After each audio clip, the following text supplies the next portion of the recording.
Wave Mile.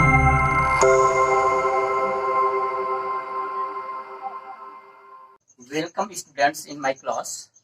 Today I am going to start fourth poem of poetry class 9 Hindi medium. Indian Weavers is a fourth poem of poetry class 9. Sarojini Naidu is a poetess of Indian Weavers. Indian means Bharatiya. Weavers, the person who weaves different types of ropes is called a weavers. Indian weavers means भारतीय जुलाहे. जुलाहे किसे कहते हैं? जो different colours फूल वस्त्र बुनता है उसे viewers कहते हैं, जुलाहे कहते हैं.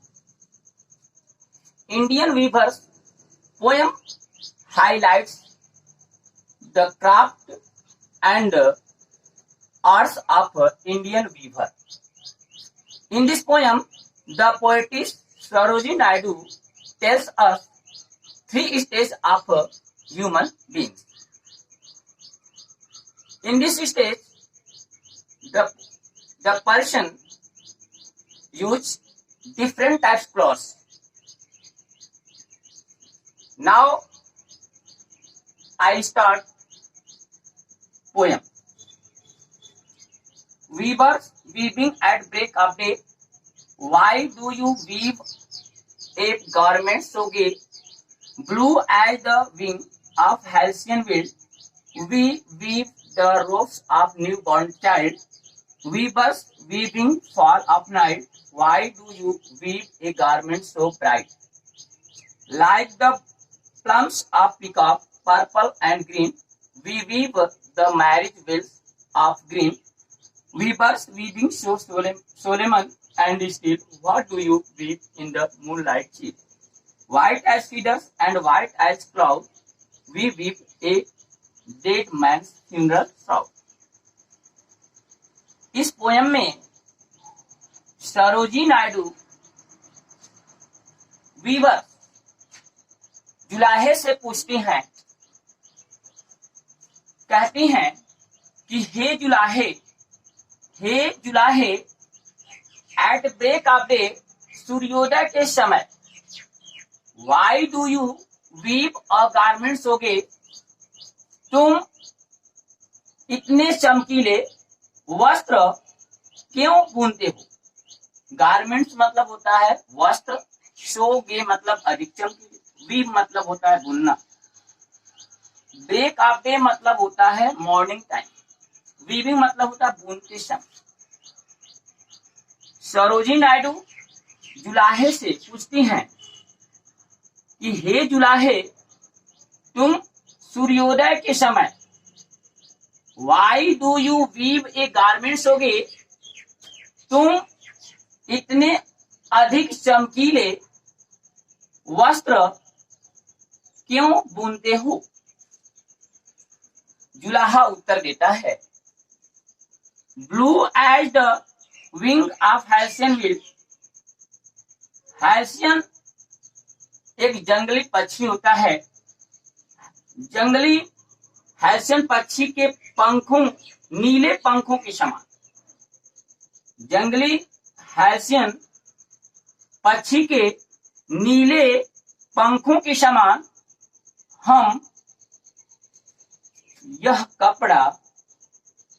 कपड़ा न्यू बॉर्न चाइल्ड, नवजात शिशु के लिए बुन रहा हूं या बुनता हूं.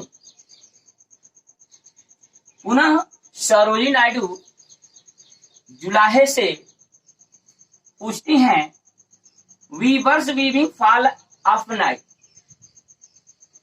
फॉल ऑफ नाइट गोधूली बेला, जब सन सेट होता है, तो सन जब सेट होता है तो फिर रात्रि होती है, तो उस जो है समय को फॉल ऑफ नाइट, गोधूली बेला कहा जाता है. तो सरोजिनी नायडू जुलाहे से पूछती हैं कि हे जुलाहे, तुम गोधूली बेला में why do you weave a garment so bright, इतने चमकीले वस्त्र क्यों बुन रहे हो, क्यों बुनते हो? तो जुलाहा उत्तर देता है, कहता है कि like the plumes of peacock purple and green. मोर के पर्पल, बैगनी और हरे पंखों, प्लम्स मतलब होता है पंखों के समान हम यह वस्त्र रानी के विवाह के लिए बुनता हूं, रानी के विवाह के लिए बुनता हूं। जुलाहा उत्तर देता है कि मोर के बैगनी और हरे पंखों के समान हम यह वस्त्र रानी के विवाह के लिए बुनता हूं। पुनः सरोजिनी नायडू जुलाहे से कहती हैं कि weavers weaving solemn and still. हे जुलाहे, तुम अधिक गंभीर और शांत अवस्था में what do you weave in the moonlight chill. कड़कड़ाहट ठंड के चांदनी रात में तुम क्या बुनते हो, तुम क्या बुनते हो, क्या बुन रहे हो? तो जुलाहा उत्तर देता है, you white as feather and white as cloud. बादल जैसे सफेद, बादल जैसे सफेद और हंस पक्षी के पंख सफेद पंखों के समान।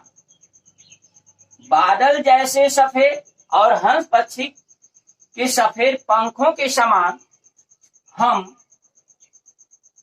यह वस्त्र मृत्यु आदमी के कफन के लिए बुनता हूं। फ्यूनरल शाउट मीन्स होता है कफन, कफन सफेद कलर का होता है। तो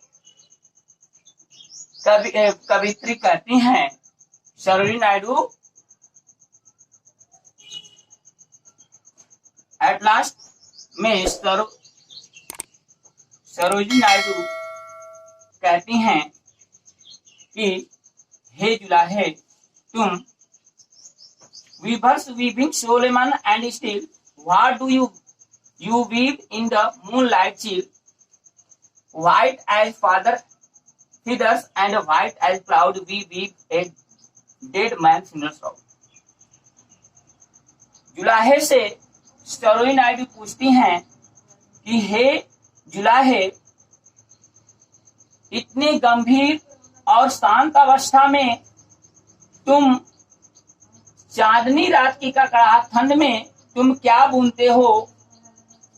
तो जुलाहा उत्तर देता है, white as feather and white as cloud, we weave a dead man's funeral shout.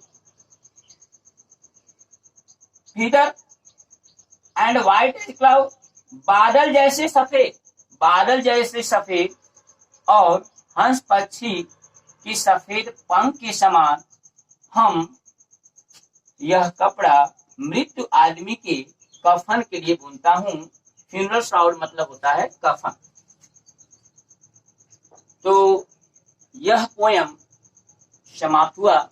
I hope that every student will have understood about this poem. Thank you, my dear students.